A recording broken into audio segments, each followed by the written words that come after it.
High-volume calisthenics sounds intense, and honestly, it can be. But most people misunderstand what it actually is.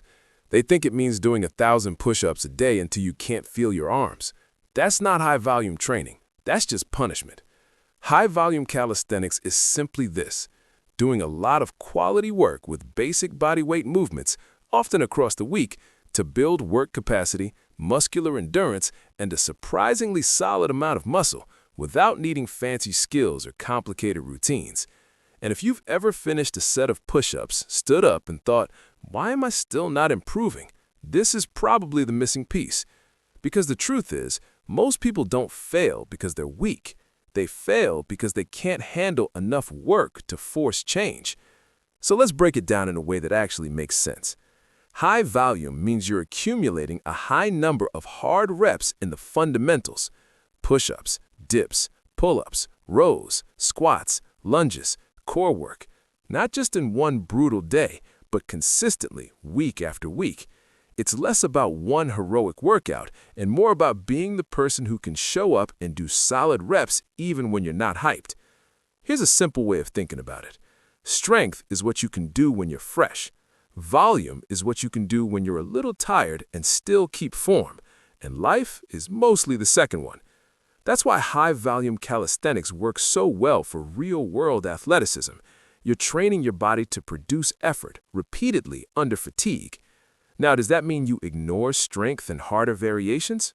No, but high volume gives you a foundation that makes everything else easier.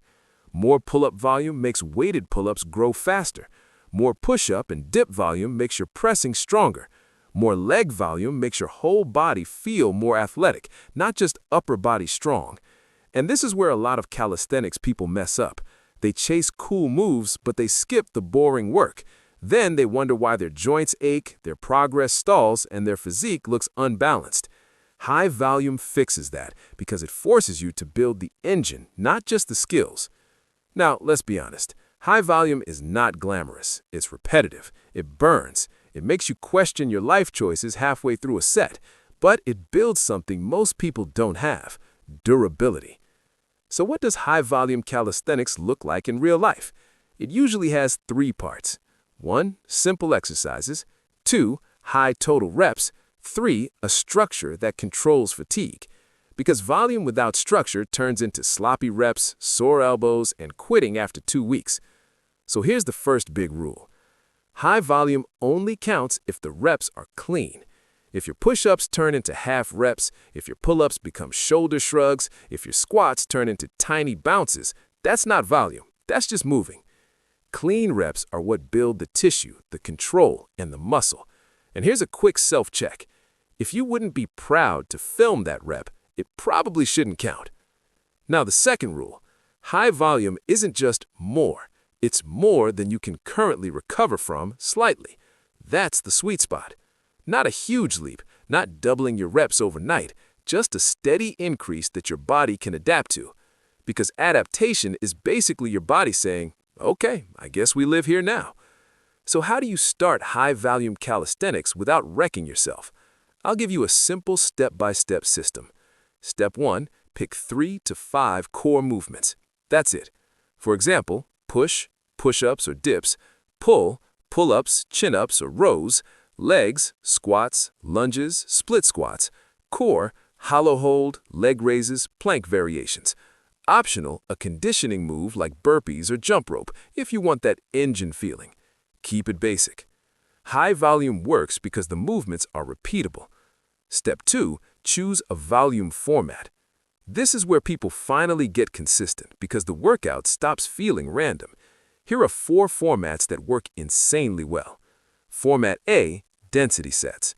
You set a timer for 10 minutes, pick one move like push-ups, do small sets, and try to accumulate as many clean reps as you can in that time. Not rushing, not sloppy, just steady work.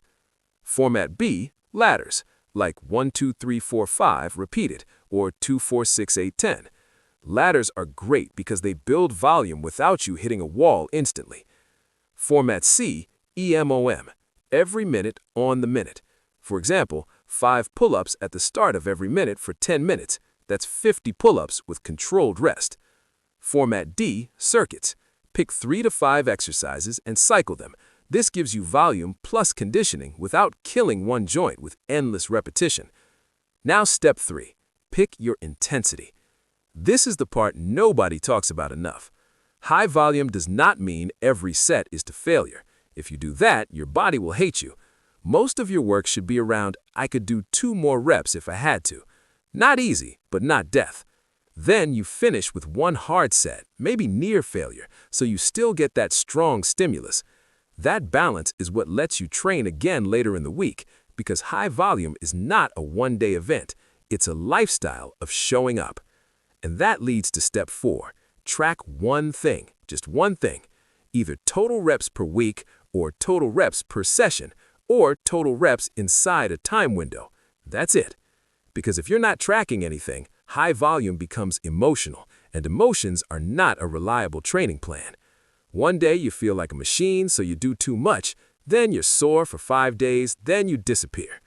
Tracking keeps you honest and keeps progress predictable. Now, let's talk about what high volume actually gives you. First, endurance in the muscles. Your arms don't gas out as fast. Your pushing doesn't fall apart after 30 seconds. You can keep producing clean reps when you're tired.